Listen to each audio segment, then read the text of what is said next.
같이 기도하고 말씀 배우겠습니다.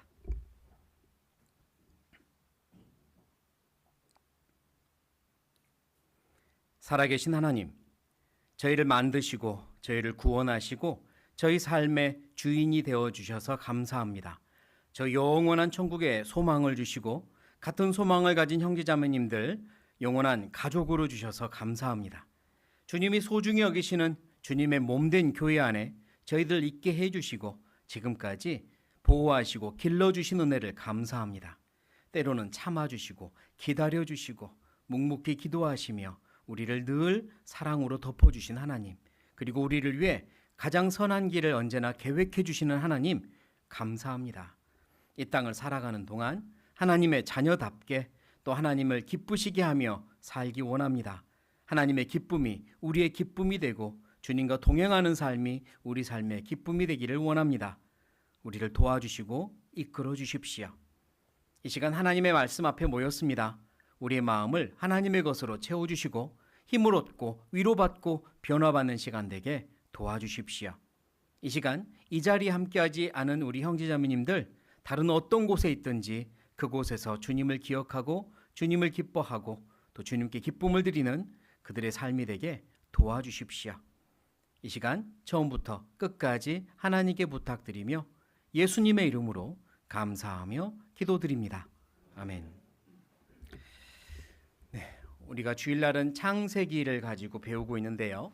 지난 시간은 가인이 드린 제사, 그리고 또 하나님께서 가인을 불러서 네가 분내함이 어찌미냐, 너의 아우는 어디 있느냐 라고 물으셨던 하나님의 질문을 통해 교훈을 받았습니다. 그리고 가인이 하나님께 제사를 나름 정성껏 드렸지만 그건 자기의 기준으로 자기가 기뻐하는 모습으로 드렸던 거지 하나님이 기뻐하시는 제사가 아니었기 때문에 하나님이 받지 않았다는 것도 배웠습니다. 안타까운 건 가인의 마음엔 분명히 하나님을 높여서 제사 드리고 싶은 마음도 있었고 자기 제사를 받아주기를 원하는 간절함도 있었고 또 정성도 있었겠지만 그러나 하나님이 받아주지 않으셨잖아요. 그게 참 안타깝습니다. 그럼 가인은 왜 제사를 그렇게 드렸을까? 왜 하나님이 받으실 제사를 드리지 못했을까? 그 이유를 곰곰이 생각해 보면 어쩜 가인은 창세기 1장부터 하나님이 계속해서 반복적으로 강조하고 계신 신앙의 중요한 교훈을 가인이 알지 못했기 때문이다라고 이렇게 생각할 수도 있습니다. 창세기 1장, 하나님께서 모든 것들의 시작을 알려주시는, 그리고 신앙의 중요한 원칙과 교훈들을 알려주시는 창세기 1장에는 반복적으로 하나님이 말씀하는 문구들이 꽤 많은데요. 그 하나하나가 굉장히 중요한 교훈이 있기 때문에 반복적으로 알려주신 거죠. 우리가 창세기 첫 번째 배웠던 첫 번째 말씀의 제목이 저녁이 되며 아침이 되니였습니다. 창세기 1장에 6번 반복하고 있는 저녁이 되며 아침이 되니라는 이 문구는 신앙의 중요한 원칙을 설명하고 있거든요. 어두운 저녁이 지나가면 반드시 아침이 온다는 원칙, 하나님은 저녁에도 아침에도 일하고 계신다는 원칙, 그리고 어떤 사람에게는 저녁에도 저녁이라는 시간도 굉장히 의미가 있고 이유가 있으며 낮이라는 시간도 의미와 이유가 있다라는 원칙, 그게 신앙의 원칙이거든요. 그런데 또 창세기 1장에는 그보다 더 많이 반복적으로 하고 있는 말씀이 있거든요. 문구가. 그리고 가인이 그걸 알았더라면, 그 중요한 신앙의 기준을 알았더라면 그렇게 제사 드리지 않았겠다라는 안타까움이 있습니다. 그래서 오늘은 그 내용을 배우려고 합니다. 창세기 1장으로 가볼게요. 창세기 1장.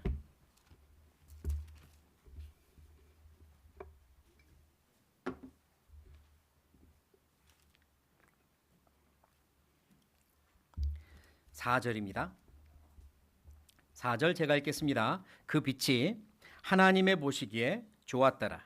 하나님이 빛과 어두움을 나누사. 10절입니다. 하나님이 무틀 땅이라 칭하시고 모인 물을 바다라 칭하시니라. 하나님의 보시기에 좋았더라. 12절입니다. 땅이 풀과 각기 종류대로 씨 맺는 채소와 각기 종류대로 씨 가진 열매 맺는 나무를 내니 같이 읽겠습니다. 하나님의 보시기에 좋았더라. 18절입니다. 주야를 주관하게 하시며 빛과 어두움을 나누게 하시니라. 하나님의 보시기에 좋았더라. 21절. 하나님이 큰 물고기와 물에서 번성하여 움직이는 모든 생물을 그 종류대로, 날개 있는 모든 새를 그 종류대로 창조하시니 같이 읽겠습니다. 하나님의 보시기에 좋았더라. 25절입니다. 하나님이 땅의 짐승을 그 종류대로, 육축을 그 종류대로, 땅에 기는 모든 것을 그 종류대로 만드시니 하나님의 보시기에 좋았더라. 31절 같이 읽겠습니다. 하나님이 그 지으신 모든 것을 보시니 보시기에 심히 좋았더라. 저녁이 되며 아침이 되니 이는 여섯째 날이니라. 네, 하나님이 보시기에 좋았더라. 이 문구가, 이 말씀이 7번 반복하고 있어요.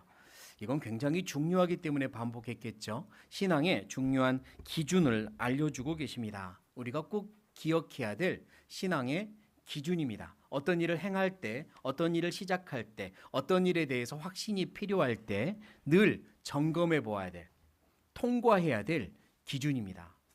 스스로에게 자주 물어봐야 될 질문입니다. 사람 보기에, 하나님 보시기에 라고요. 하나님 보시기에 또는 사람 보기에. 나는 사람 보기에 바른 사람이라는 평판을 얻고 싶으냐, 하나님 보시기에 바른 그리스도인이라는 평판을 얻고 싶으냐, 사람들 보기에 참 좋은 사람이야 라는 칭찬을 얻고 싶으냐, 하나님 보시기에 참 선한 그리스도인이야 라는 칭찬을 얻고 싶으냐, 그 기준 말이에요.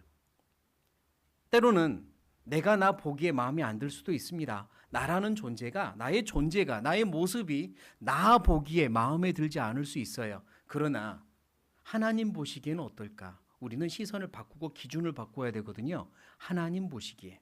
그게 내 신앙의 중요한 기준이 되고 가치관이 되어야 합니다. 그래야 올바른 신앙생활, 그리고 기쁜 신앙생활 할 수 있거든요. 그래서 오늘 4가지를 기억하고자 합니다. 4가지. 하나하나 소 제목을 이야기할 때마다 한 번씩 따라하면서 기억하려고 해요. 첫 번째 기억해야 될 겁니다. 같이 따라해 보시겠습니다. 나는 하나님의 작품이다. 나는 창조주 하나님의 작품입니다. 어떤 어리석은 부모님들은 아이들한테 이런 말을 합니다. 뭐 장난스럽게 이야기한다 할지라도 어리석은 말인데요. 너는 계획하지 않았어. 너는 실수로 난 거야. 그때 술만 안 마셨으면 너는 없었어. 뭐 이런, 글쎄요, 어리석은 말이라 생각합니다. 그런데요, 하나님은 우리에게 이렇게 말씀합니다. 너희 중에 단 한 명도 실수로 만든 사람 없다. 너희 모두는 내가 완벽한 계획을 세우고 나의 영광을 위하여 창조했다. 너희는 나의 계획대로 창조된 나의 작품이란다 라고 창조주가 말씀하세요. 나를 만들지 않은 엄마 아빠는 때로는 실수로 났어 라고 할 수 있겠지만, 나를 창조하신 하나님은 너는 결코 실수가 아니야. 너는 나의 작품이란다 라고 말씀하세요. 에베소서를 찾겠습니다. 에베소서 2장.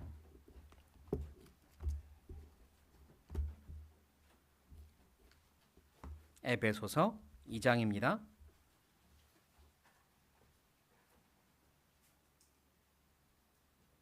10절, 에베소서 2장 10절. 10절 같이 읽겠습니다.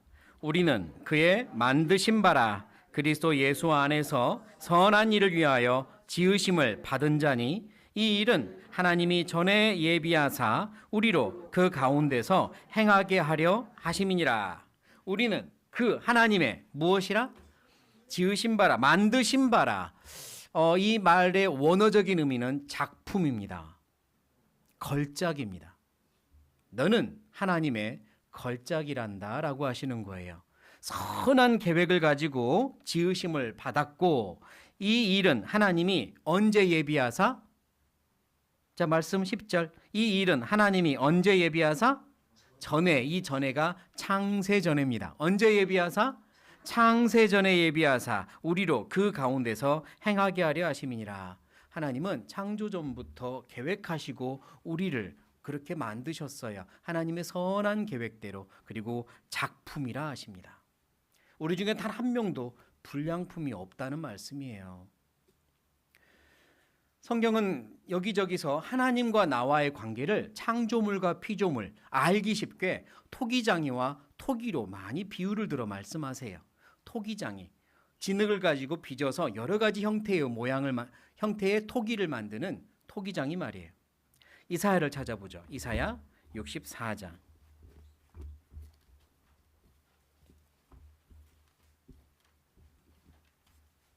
이사야 64장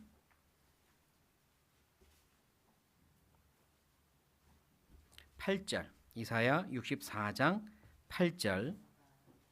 이사야 64장 8절 같이 읽겠습니다.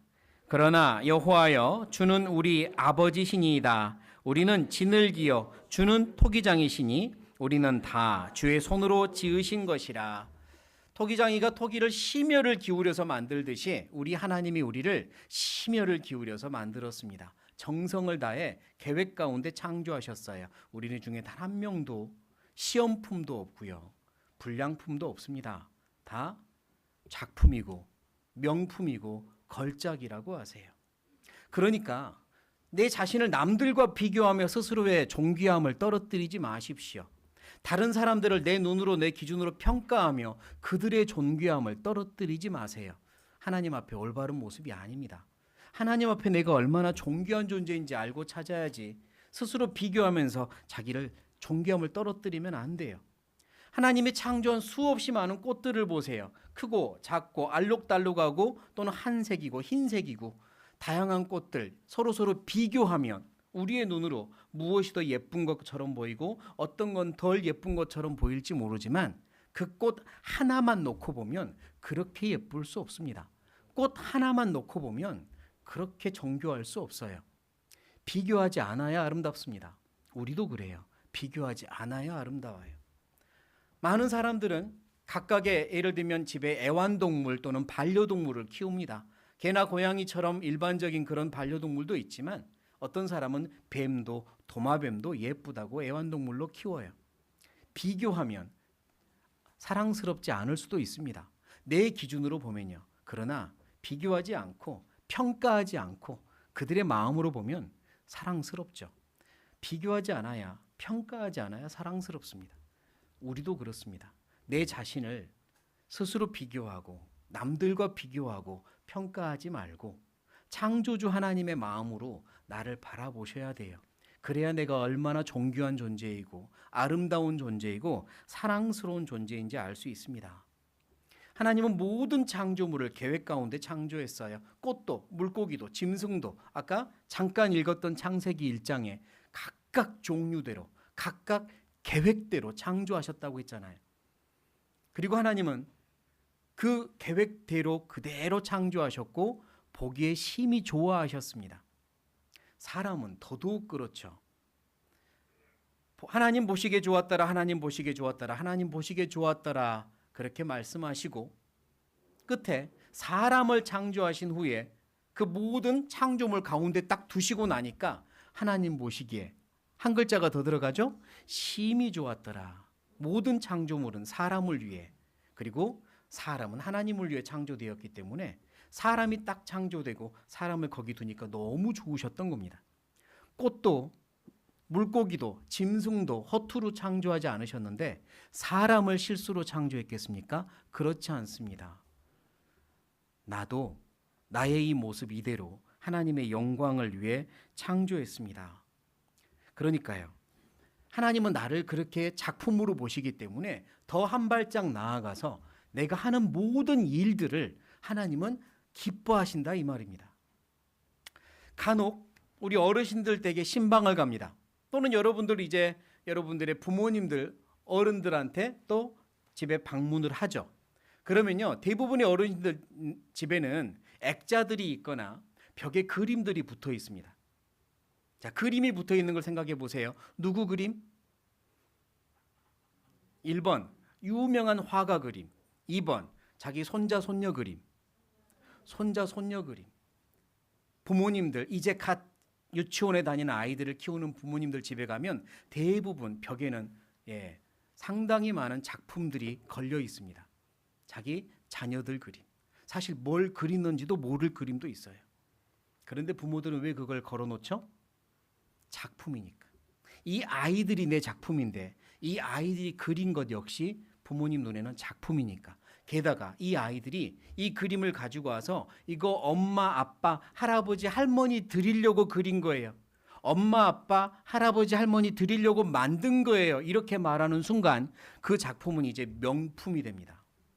비교할 수 없는, 돈으로 팔지도 않을 명품이 되죠. 왜? 내가 사랑하는 내 작품이 나를 위해서 뭔가를 한 거니까요. 그 작은 손으로 정성껏 무언가를 한 거니까. 그래서 그게 더 작품이 된 겁니다.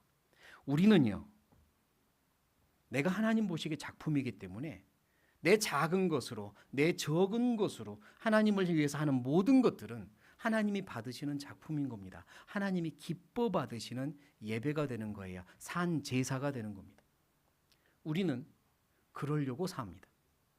하나님을 기쁘시게 하기 위해, 나를 창조한 하나님이 영광 받게 하시기 위해, 그리고 하나님이 기뻐할 때 나도 기쁘니까 그래서 삽니다. 그래서요, 내가 하는 어떤 하나님께 드리는 제사도 남들과 비교하지 마세요. 이렇게 적은 거 드린다고 하나님이 기뻐하실까? 이것밖에 안 되는데, 난 할 줄 아는 게 이것밖에 없는데 그래도 하나님이 기뻐하실까? 예, 하나님 너무너무 기뻐하십니다. 명품으로 받으세요. 그것마저도 드리지 않을 때 하나님이 슬퍼하시는 거죠. 하나님은 우리를 창조하셨고 우리에게 모든 시선을 집중하고 계세요. 왜? 사랑하니까. 그래서 우리가 또 기억해야 될 게 있습니다. 두 번째입니다. 따라 하시겠습니다. 우리는 늘 창조주를 의식하며 삽니다. 우리는 늘 창조주 하나님을 기억하고 살아야 합니다. 창조주 하나님이 나에게 시선을 집중하고 계시기 때문에 나도 창조주 하나님을 늘 의식하며 살아야 돼요.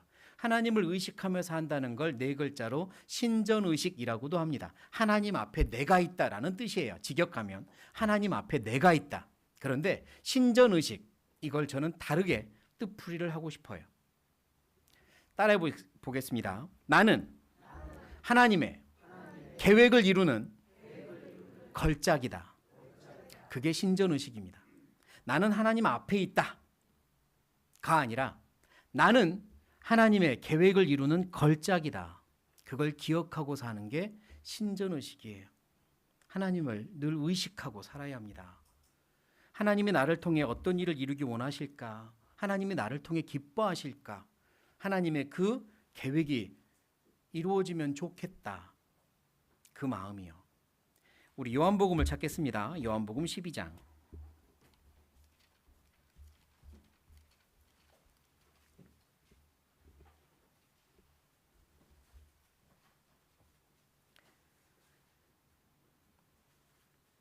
요한복음 12장 42절, 43절.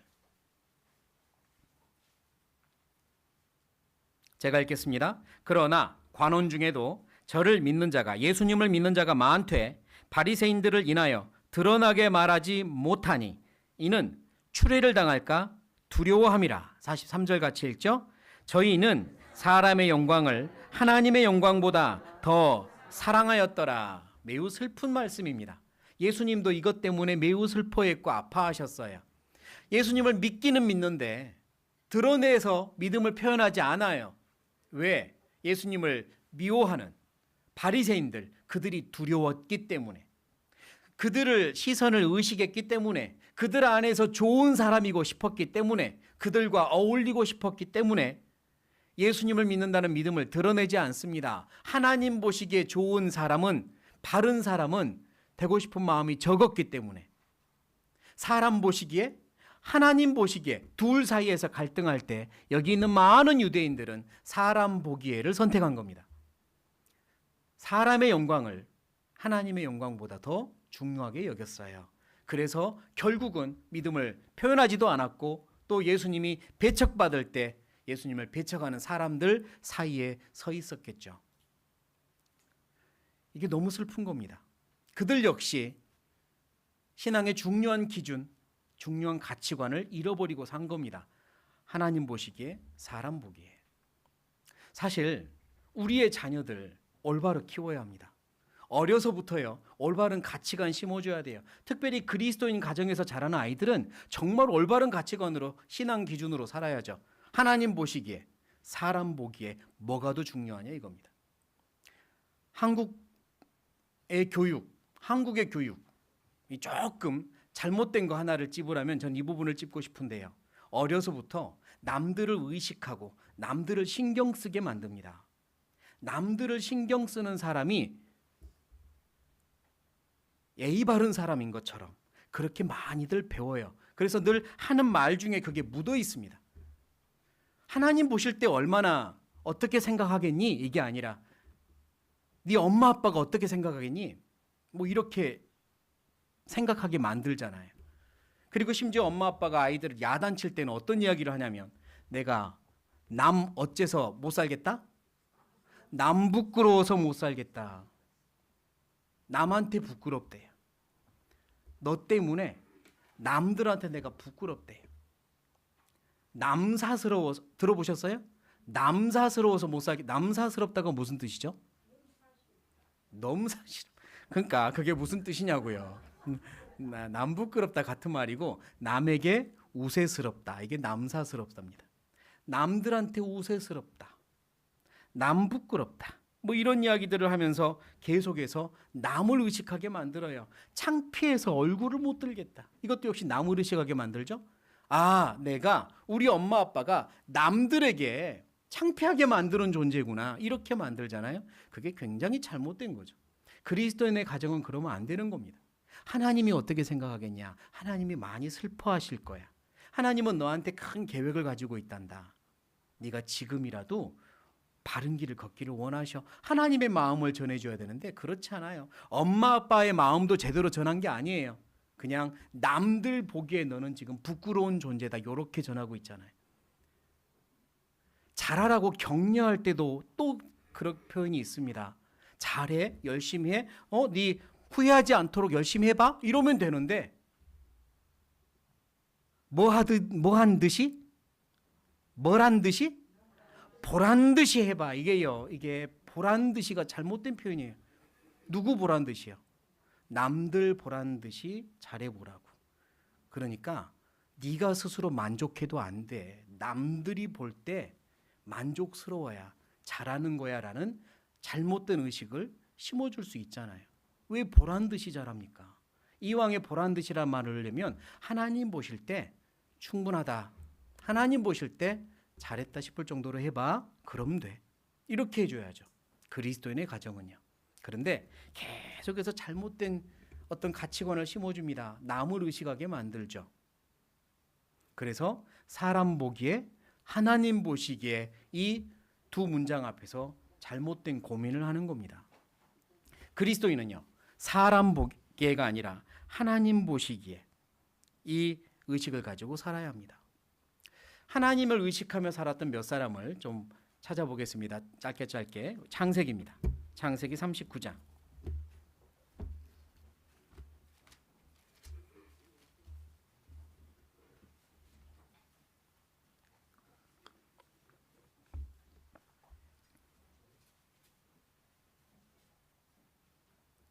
창세기 39장 9절입니다.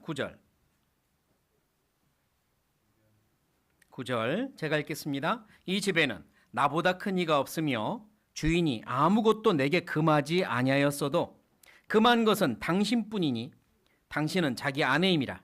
그런즉 같이 읽겠습니다. 내가 어찌 이 큰 악을 행하여 하나님께 득죄하리이까. 요셉은 보디발이라는 장군의 집에서 집으로 종으로 팔려갔지만 그곳에서도 하나님을 믿는 사람답게 성실하게 일했고요. 그래서 보디발 장군의 어떤 총애를 얻습니다. 그리고 이 보디발 장군이 모든 집의 일들을 다 맡겼죠. 그런데 아는 것처럼 보디발의 아내가 요셉을 유혹을 하잖아요.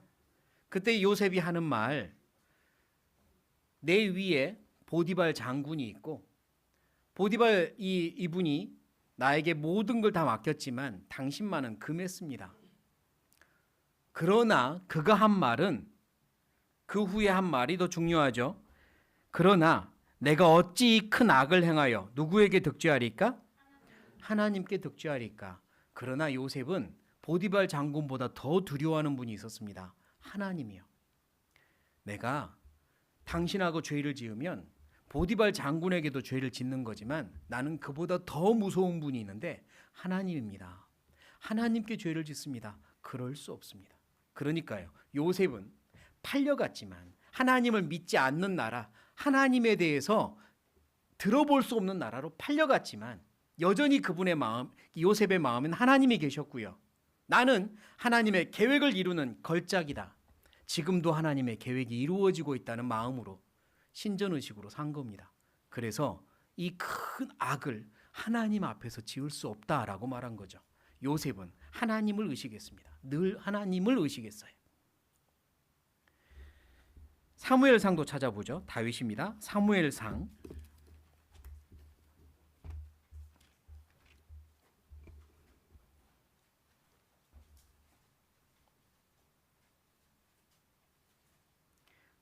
24장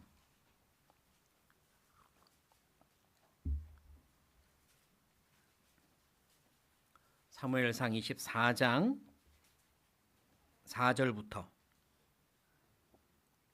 4절부터 제가 읽겠습니다. 다윗의 사람들이 가로되 보소서, 여호와께서 당신에게 이르시기를 내가 원수를 네 손에 붙이리니 네 소견에 선한 대로 그에게 행하라 하시더니 이것이 그날이니이다. 다윗이 일어나서 사울의 겉옷자락을 가만히 베니라. 그리한 후에 사울의 옷자락 뱀을 인하여 다윗의 마음이 찔려 자기 사람들에게 이르되 내가 손을 들어 여호와의 기름 부음을 받은 내 줄을 치는 것은 여호와의 금하시는 것이니 그는 여호와의 기름 부음을 받은 자가 됨이니라 하고, 무슨 사건이냐면 사울 왕이 다윗을 죽이려고 원수처럼 여기고 쫓아다닙니다. 다윗은 사울에게 죄를 지은 적이 없건만 왕이 쫓아다니니까 도망다니는 신세가 됐어요. 여기저기 비참하게 도망다닙니다.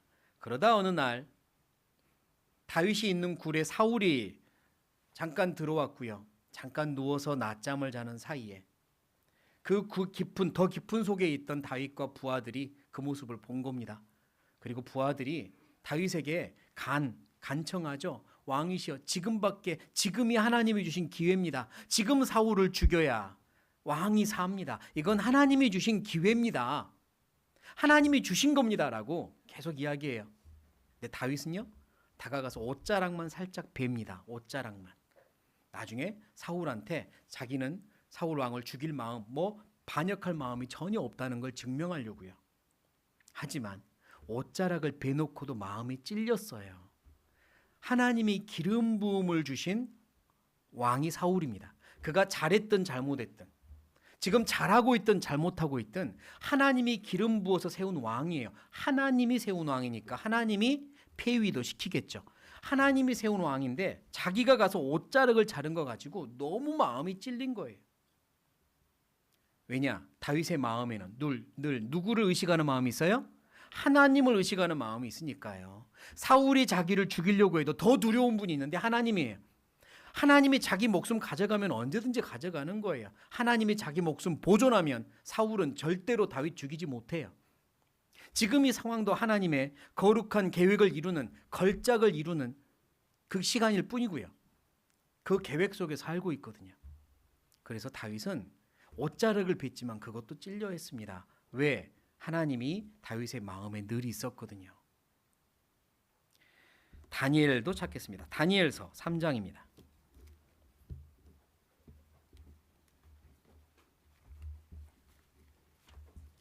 다니엘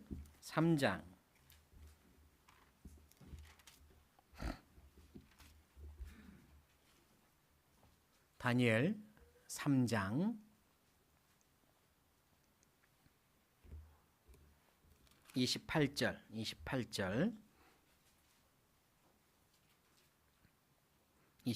제가 읽겠습니다. 느부갓네살이 말하여 가로되 사드락과 메삭과 아벳느고의 하나님을 찬송할지로다.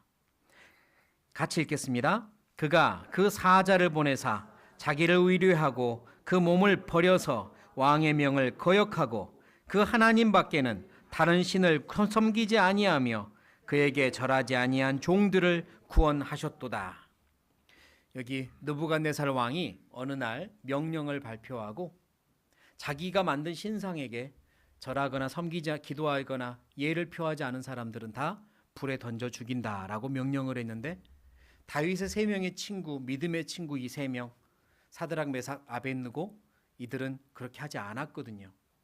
그리고 결국은 그 명령을 어긴 죄로 풀무불에 던져집니다.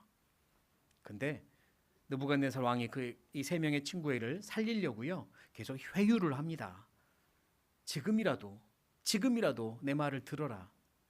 그런데 이 세 명은 절대로 그럴 수 없습니다. 하나님이 우리를 살리실 거고요. 설령 그리 아니하실지라도 그 역시 하나님의 뜻이니까 우리는 뭐 그거에 대해서 두려움 없습니다. 그러나 하나님을 거역할 수는 없습니다. 그들의 믿음을 드러냈죠. 그래서 느부갓네살은 명령으로 풀무불에 던져 넣으라고 했고요. 하지만 하나님이 그 불 속에서 그들과 동행하며 그들을 보호하셨고 결국은 그을린 냄새 하나도 나지 않게 그들은 다시 나왔습니다. 그 앞에 읽어보시면 되고요. 그때 느부갓네살이 그들의 모습을 보며 하나님을 인정하고 하나님을 찬양하는 모습입니다. 이 세 명이 믿는 하나님을 찬송할지라. 이들이 하나님을 의지했더니 하나님이 이들을 살렸다라고 인정하는 거거든요. 그런데 왕이 하는 말 중에요.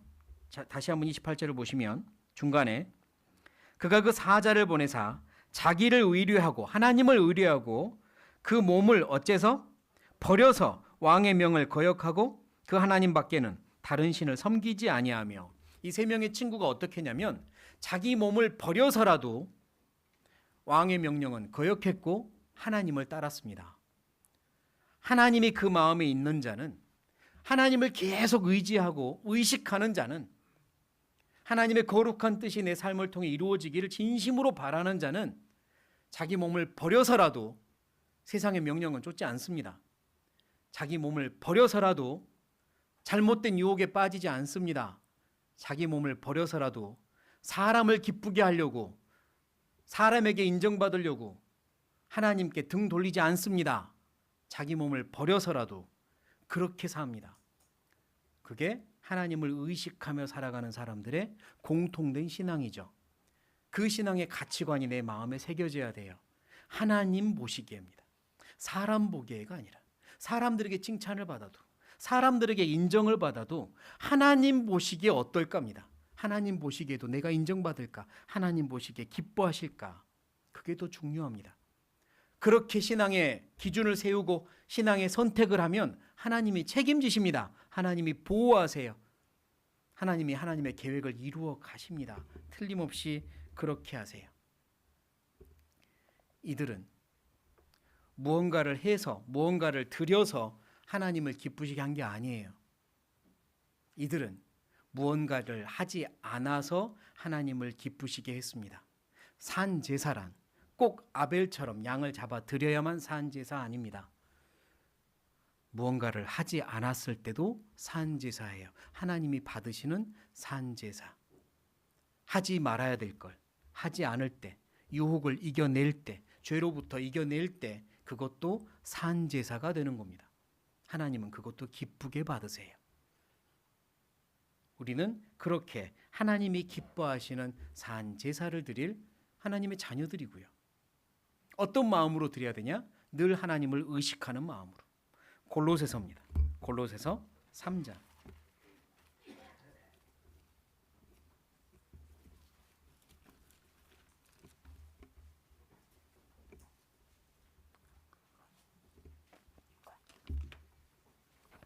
골로새서 3장 23절 24절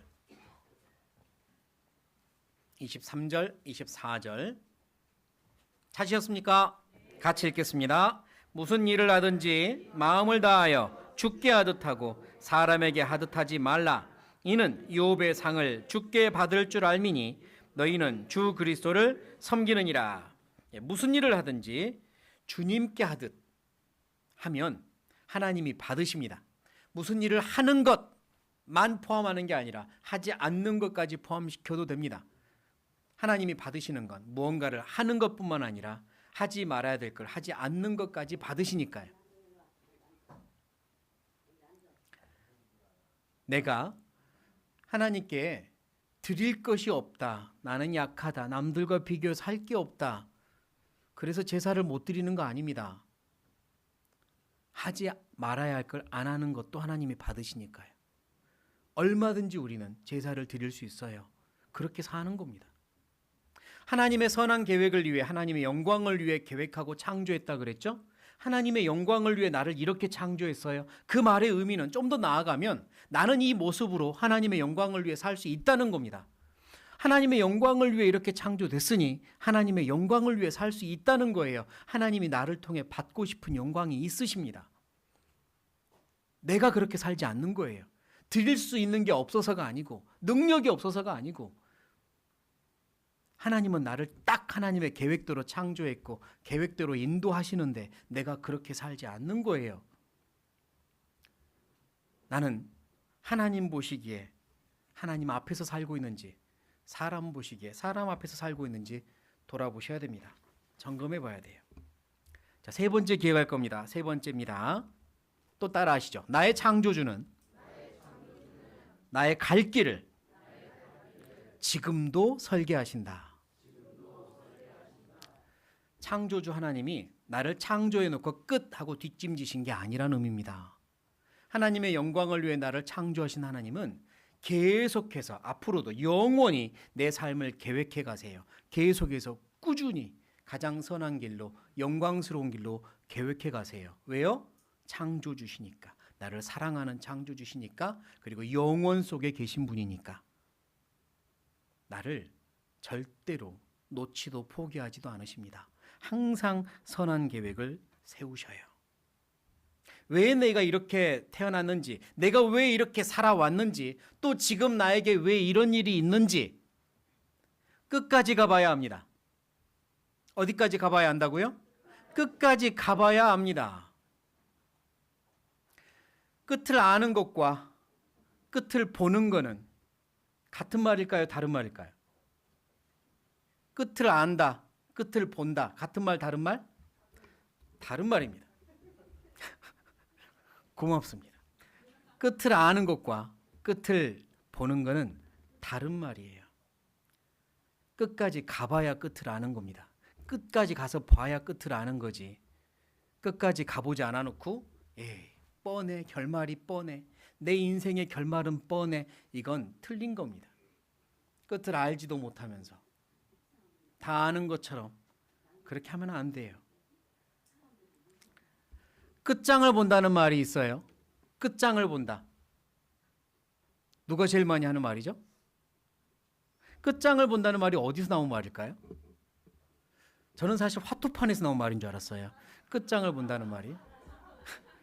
아니더라고. 끝장을 본다는 말이 연극에서 나온 말입니다.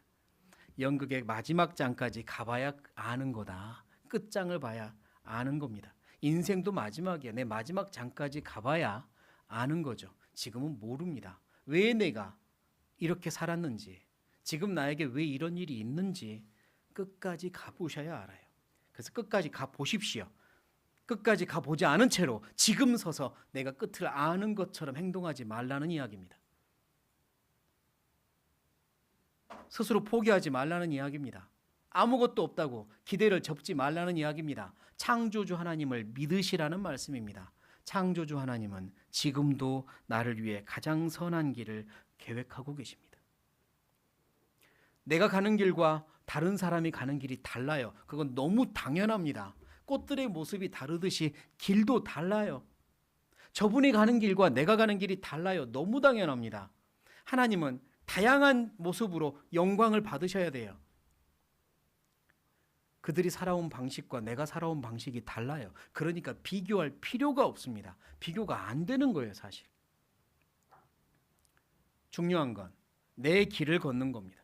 하나님이 나를 위해 계획하신 길, 내가 걷기 원하시는 그 길을 걷는 거예요. 요한복음입니다. 요한복음 21장 찾겠습니다.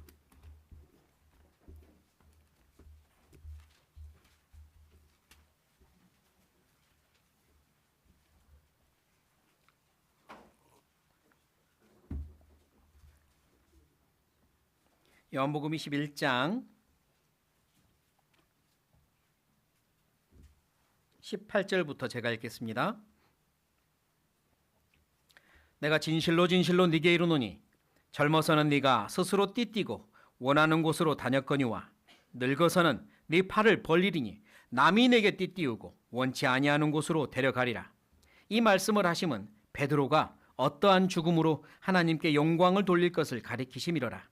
이 말씀을 하시고 베드로에게 이르시되 나를 따르라 하시니. 요한복음 21장은 참 보면 볼수록 감동적이고요. 많은 교훈이 있습니다. 예수님이 베드로에게 네가 나를 사랑하느냐 3번이나 물으신 후 베드로의 답변을 들으시고 나를 따르라라고 이제 명령을 하시는데요. 그 나를 따르라의 내용은 네가 원치 않는 곳으로 가더라도 따라라. 내가 너를 위해 계획한 그 길을 이제는 따라라 라고 하시는 거죠. 그리고 어떤 죽음으로 영광을 돌릴 걸 말씀하심이니라. 죽을 때까지 하나님의 영광을 위해서 살 때 그게 영광스러운 죽음이라는 이야기입니다.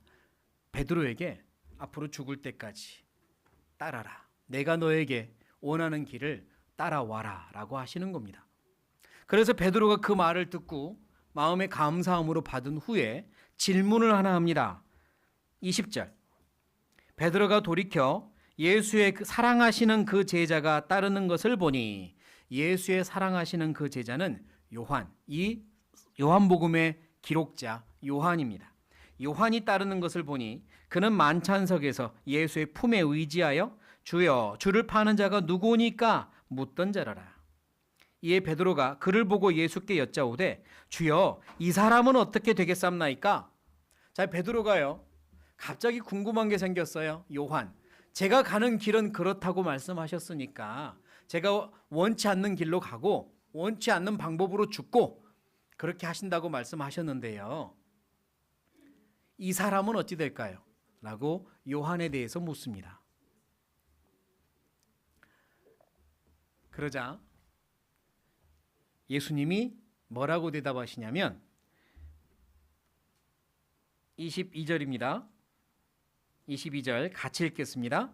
예수께서 가라사대 내가 올 때까지 그를 머물게 하고자 할지라도 네게 무슨 상관이냐 너는 나를 따르라 하시더라. 그러자 예수님이 뭐라고 하시냐면 이 사람 요한은 나와 계속 함께 할 것이다 라고 말한들 너한테 무슨 상관이냐 너는 나를 따라라 이렇게 하셨어요. 이 말은 요한은 죽지 않을 거다 이런 말이 아니라 요한이 설령 요한은 나와 계속 함께 있을 거야 내가 이렇게 말한들 그게 너랑 무슨 상관이냐 각각의 길이 다른 걸 너는 나를 따라라 이러신 겁니다. 그러니까요 남들이 어떤 길을 걷든 비교할 것도 없고 부러워할 것도 없고 중요한 건 내 길을 걷는 겁니다. 내 길을 걷는 거예요. 그게 중요한 겁니다. 우리 각자에게 하나님이 원하시는 길이 있습니다. 그 길을 걷기 원하세요. 그 길을 정성스러운 마음으로 걸을 때 그게 아름다운 삶입니다. 그게 걸작인 삶이에요. 남들보다 더 아름답고 풍성한 열매를 맺고 남들보다 더 유명하고 큰 일을 해내고 그래야 걸작인 삶이 아니라 하나님이 계획한 그 길 하나님과 동행하며 따라 걸을 때 끝까지 따라 걸을 때 그게 걸작인 삶입니다. 내가 걸어가는 길이 설령 남들 보기에 가시밭길이라 할지라도요.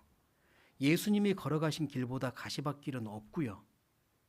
내가 걸어가는 길이 또는 남이 걸어가는 길이 설령 꽃길처럼 보인다 할지라도 하나님 손잡고 걸어가는 길보다 꽃길은 없습니다. 그러니까 내가 혹 가시밭길을 걷는들 예수님보다 가시밭길은 아니다. 남들이 혹 꽃길을 걷는들 예수님 손잡고 걸어가는 내 길보다 꽃길은 아니다. 중요한 건 내가 어떤 길을 걷느냐입니다. 주님 손잡고 걸어가는 그 길이 걸작인 길이에요. 그 길을 걷기를 원하십니다. 나의 창조주 하나님은 나를 창조하셨을 뿐만 아니라 내 길을 계속 설계하고 계셔요. 다윗 생각해 보세요. 어린 목동이었던 다윗, 그의 마음에 선한 마음과 충성된 마음을 하나님이 보시고 그에게서 이스라엘 민족의 왕을 보셨습니다. 그리고 다윗을 왕이 되게 하기까지 코스를 계획하셨고 다윗에게 그 코스를 걷게 하셨어요. 어린 다윗은 자기 앞에 어떤 일이, 미래에 어떤 위치에 있을지 전혀 몰랐지만 하나님이 계획하신 그 코스를 잘 따라 걸었을 때 결국 그 자리까지 갔잖아요. 계획은 하나님이 세우셨고 다윗은 따라갔습니다. 어린 요셉, 그 앞에 어떤 일이 있을지 그는 몰랐지만 그는 하나님의 계획하신 그 길을 쭉 따라갔고요. 그래서 총리가 되었고 민족을 구원했습니다. 하나님이 계획하신 그 길, 우리는 따라갈 때, 끝까지 따라갈 때 모든 걸 알 수 있습니다. 끝까지 따라갈 때 모든 상황이 역전되는 걸 볼 수 있습니다. 끝까지 가야 합니다. 그래서 다윗은요, 자기의 삶을 하나님이 계획하고 이끄셨다는 거 아니까 이렇게 시로서 간증할 수도 있었던 거죠. 시편입니다. 시편 37편.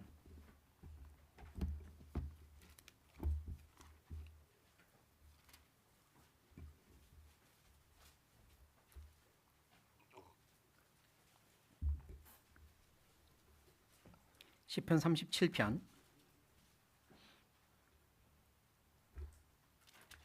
18절입니다. 37편 18절 같이 읽겠습니다. 여호와께서 완전한 자의 나를 아시니 저희 기업은 영원하리로다. 여호와께서 완전한 자의 나를 아시니, 근데 여기가 원래 원어와 다른 번역본은 날들을 아시니, days, 하루하루를 아시니로 말씀하십니다. 여호와께서 완전한 자, 의인인 자, 하나님이 사랑하는 그들 날들을 아십니다. 매일을 아십니다. 우연히 내게 오는 하루가 없어요. 우리는 하루를 그냥 허비할지 몰라도 하나님은 그 하루를 주실 때 온갖 계획을 가지고 주시는 겁니다. 내일 아침에 해가 떠오를 때, 그리고 나의 하루가 시작될 때 나는 반복적으로 그냥 맞이하는 하루라고 생각할지 모르지만 하나님은 온갖 계획을 세우고 주시는 하루입니다. 완전한 자의 하루를 아셔요. 그렇게 내 삶을 계획하고 계십니다. 그래서 다윗은 이렇게 간증할 수 있어요. 내 날들을 하나님이 아셨다고. 그 모든 날들에 가시밭길도 있었고 꽃길도 있었지만 하나님이 계획하신 하루하루였다고. 시편 138편도 보겠습니다.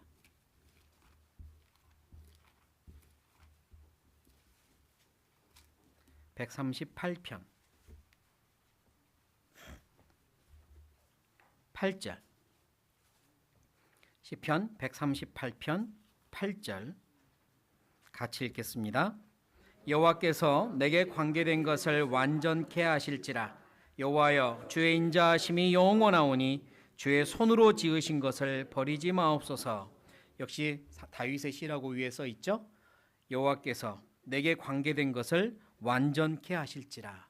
하나님은요, 나에게 관련된 모든 계획들을 완전하게 이루십니다. 그러기 위하여 지금도 이끌고 계세요. 그걸 믿고 우리는 따르는 겁니다. 하나님은 내 하루를 지금도 계획하고 계세요. 내 인생을 뜨개질하고 계셔요. 처음에 뜨개질할 때 이런 색깔 쓰고 저런 색깔 쓰면요, 무슨 무늬를 만들려고 저러나 모를 수 있습니다. 또 짙은 어두움의 색깔을 쓰면 굳이 저런 어두운 색을 써야 하나 이럴 수도 있죠. 그러나 모든 작품이 완성되고 나면 그 어두운 색깔은 깊은 음영을 나타내어 더 깊은 모습까지도 드러내기도 하고요. 아, 이래서 이런 색깔을 썼구나 알게 됩니다. 지금은 모르지만 끝에 가면 압니다. 하나님이 왜 이런 색깔을 내 인생에 입혔는지. 하나님이, 창조주 하나님이 나를 만드시고 계획하신 하나님이 지금 내 인생을 뜨개질하고 계셔요. 그러니까 내가 그 길을 따라가는 게 중요합니다. 사람 보기에가 아니라 하나님 보시기에 바른 길을, 선한 길을 따라가는 게 중요하고 그걸 사모하는 게 중요하죠. 개인적으로 뭐 고백 비슷한 간증을 한다면 저는 지금의 제 모습을 정말 좋아합니다. 지금의 제 모습을 참 사랑해요. 뭐 나르시스트가 아니라 옛날보다 지금의 제 모습을 좋아합니다.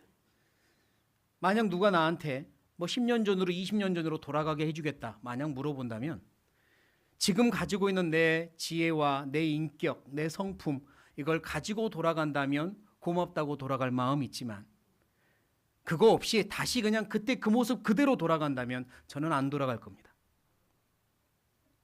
안 돌아갈 거예요. 왜? 지금의 제 모습이 좋거든요. 그리고 앞으로 더 변화되고 성장할 제 모습이 좋습니다. 그걸 위하여 아픔도 경험할 것이고 깨지기도 할 것이고 또 연단도 받겠지만 그래도 변화될 제 모습을 저는 기대합니다. 왜? 하나님이 그렇게 영광 받으실 거니까요. 괜히 과거로 돌아가서 다시 이 모습 될 때까지 내가 반복해왔던 그 훈련들, 그 아픔들, 그 슬픔들, 그 깨짐, 부서짐 다시 경험할 필요는 없습니다. 그래서 지금이 좋습니다.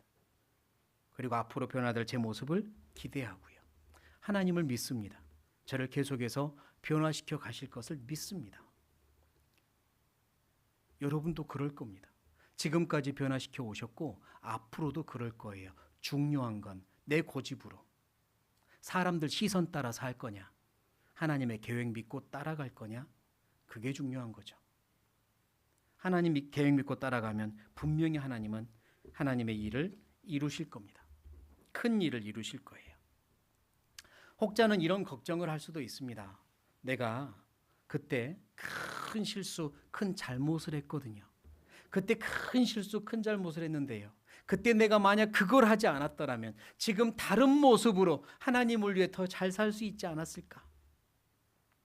그때 생각하면 너무 후회스럽고요. 그렇습니다. 이런 말을 하는 분이 있죠. 저도 있습니다. 내가 그때 그러지 않았으면 좋았겠다라는 생각을 할 때가 있다고요. 그러나 내가 하나님의 계획을 망쳤다고 생각하지 마십시오. 어떤 것을 망쳤다는 이야기는 다시 회복이 불가능할 때 하는 이야기입니다. 더 좋은 방향으로 못 가게 불가능하게 망가졌을 때 망쳤다고 하는 거예요. 하나님의 계획은 망가지지 않습니다. 내 작은 실수와 잘못이 하나님의 계획을 망가뜨린다고요? 그렇지 않습니다. 하나님은 다시 선한 계획을 세우세요. 그 모든 걸 가지고 다시 선한 계획을 세우십니다. 나를 위해, 하나님의 영광을 위해 망치지 않았습니다.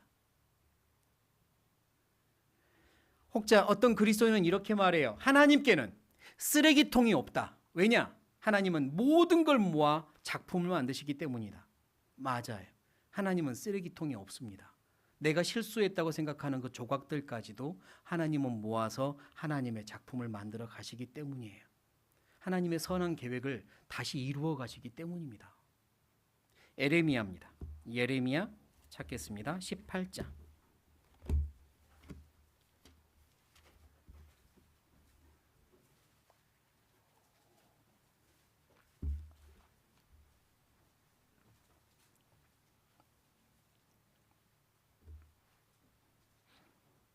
18장 3절부터 다시 토기장이와 토기 비유가 나옵니다. 18장 3절. 내가 토기장의 집으로 내려가서 본즉 그가 농로로 일을 하는데 진흙으로 만든 그릇이 토기장의 손에서 어쨌대요? 파상함에 깨지고 금이 갔어요. 파상함에 그가 그것으로 자기 의견에 어쩐 대로? 선한 대로 다른 그릇을 만들더라. 때에 여호와의 말씀이 내게 임하니라 가라사대 나 여호와가 이르노라 이스라엘 족속아 이 토기장이 하는 것 같이 내가 능히 너희에게 행하지 못하겠느냐. 이스라엘 족속아 진흙이 토기장의 손에 있음 같이 너희가 내 손에 있느니라. 너희가 파상했을지라도 다시 선한 그릇 만들 수 있단다라고 하십니다. 이스라엘 민족은요 수도 없이 파상했습니다. 하나님의 손에서 수도 없이 떨어졌고 깨졌고 미끄러졌습니다.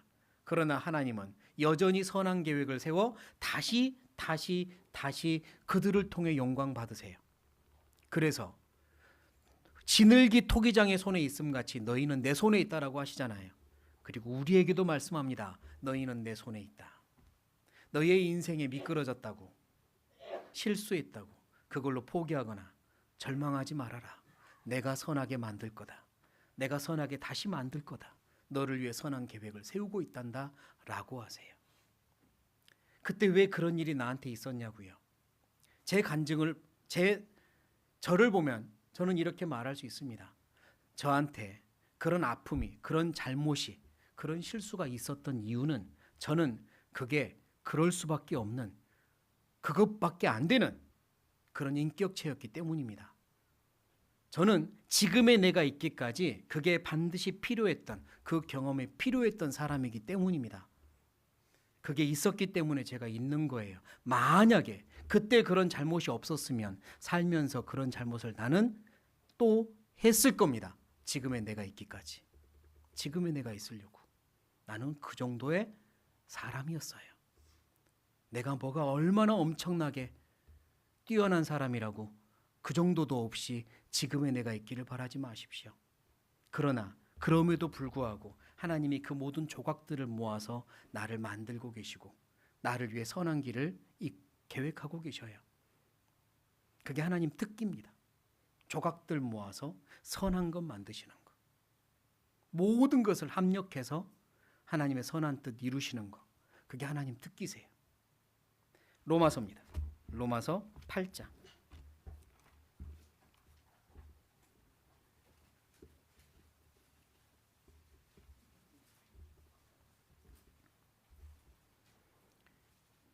로마서 8장 28절.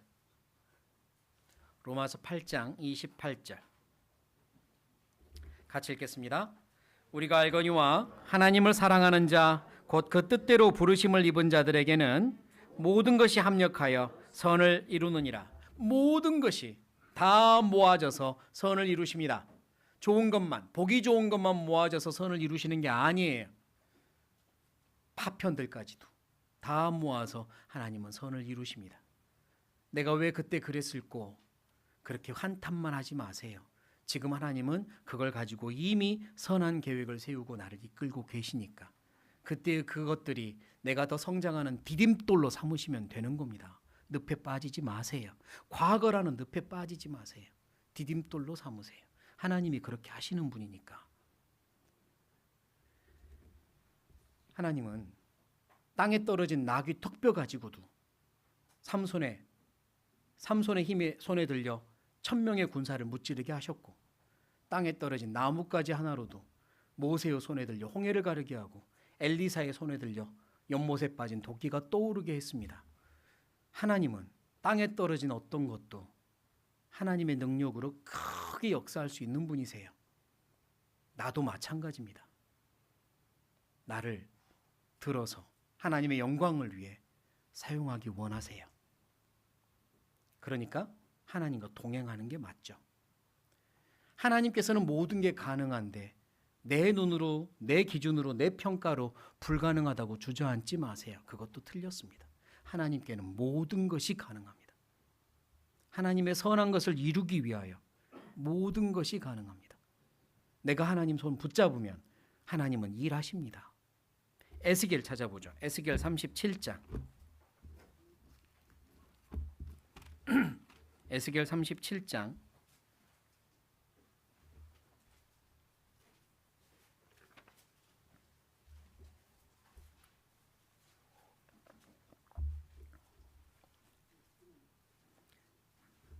37장 1절부터 제가 읽겠습니다.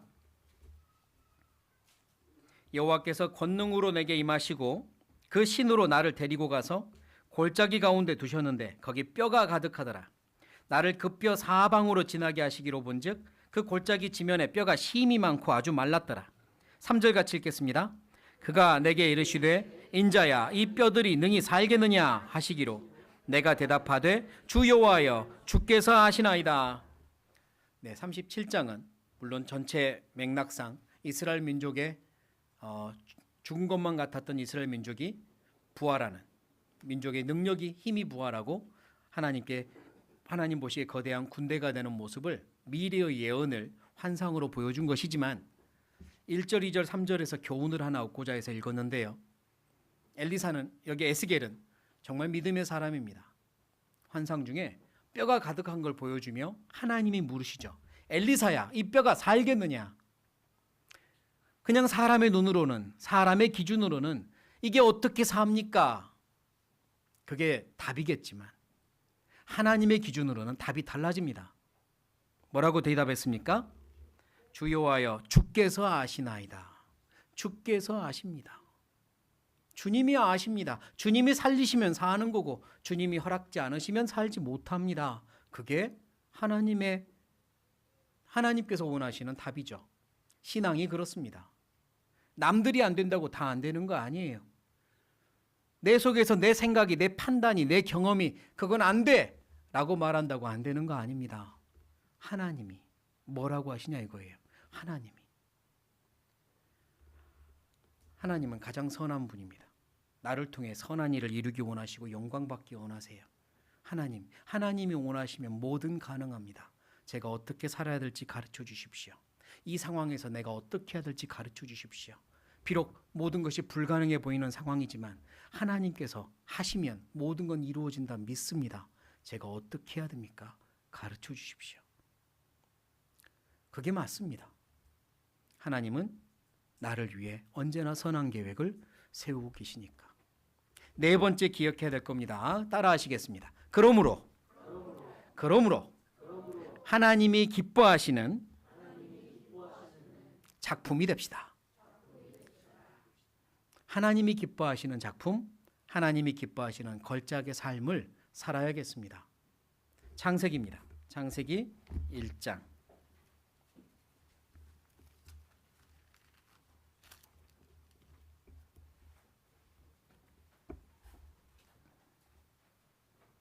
창세기 1장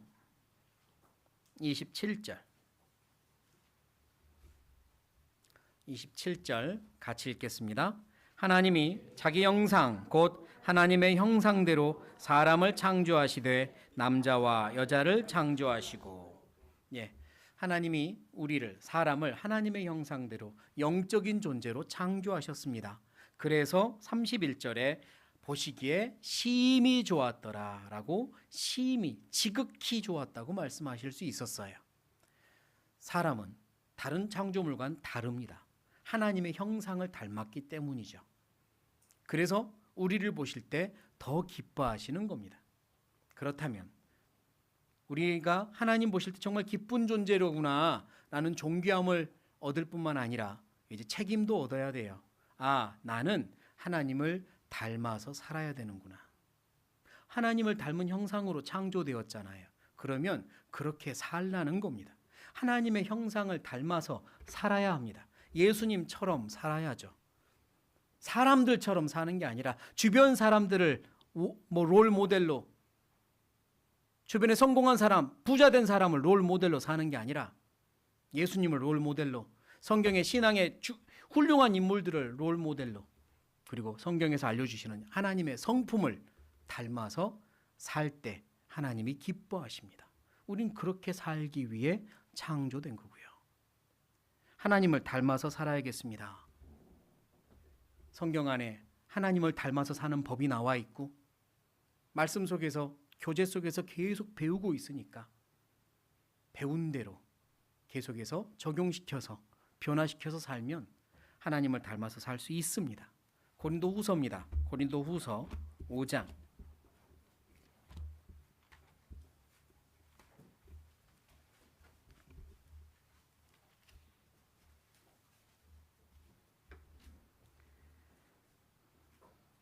5장, 고린도후서 5장 17절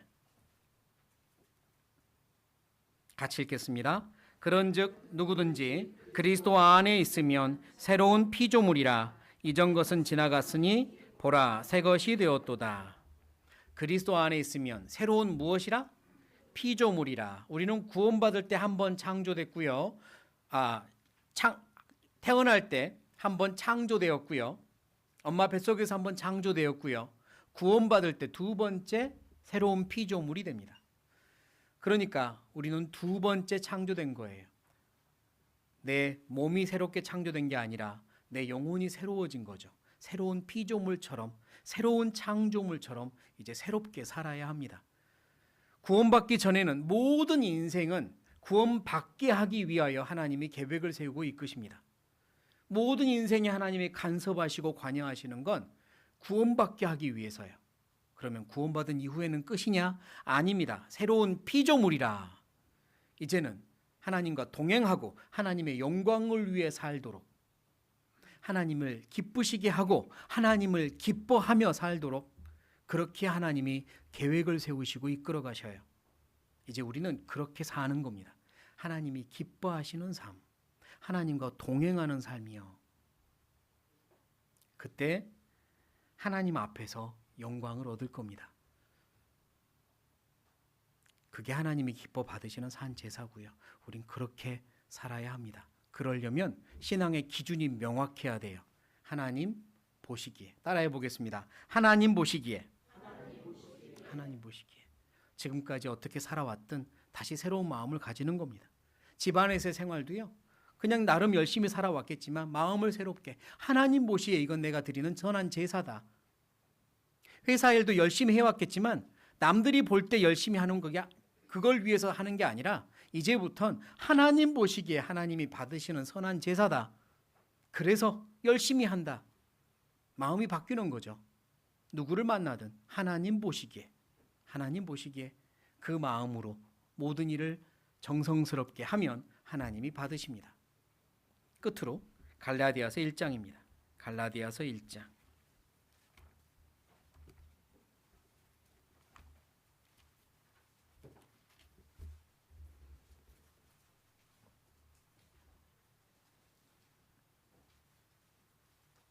갈라디아서 1장 10절.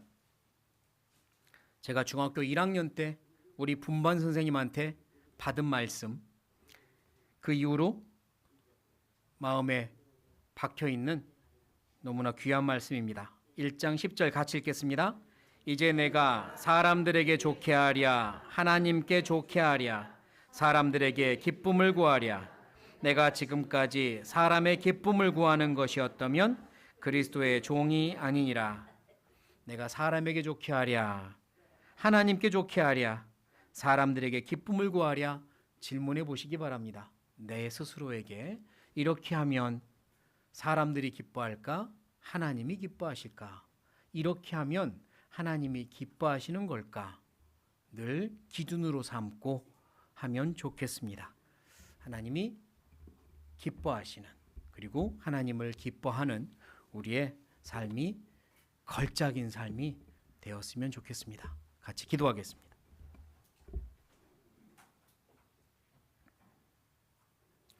살아계신 하나님, 우리를 구원하시고 우리와 언제나 함께해 주시니 감사합니다.